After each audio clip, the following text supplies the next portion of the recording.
Google webmaster টুল dashboard menu tutorial. তো এই পার্টে আমরা দেখব যে ড্যাশবোর্ড মেনু টিউটোরিয়ালটা কিভাবে কাজ করে এবং ড্যাশবোর্ড মেনু টিউটোরিয়ালটা এই টিউটোরিয়ালে আমরা ক্লিয়ার করে দেওয়ার চেষ্টা করব যে ড্যাশবোর্ডের মেনুটি কিভাবে কাজ করে।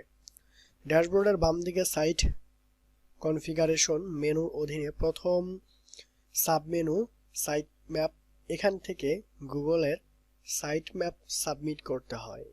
এছাড়া এখানে সাইট ম্যাপ সাবমিট করছেন কিনা বা করলে সাইট ম্যাপে কতটি ইউআরএল গুগলের ডাটাবেজে নেওয়া হয়েছে ইত্যাদি তথ্য থাকে। নতুন একটা সাইট ম্যাপ সাবমিট করতে সাবমিট এ সাইট ম্যাপ বাটনে ক্লিক করুন।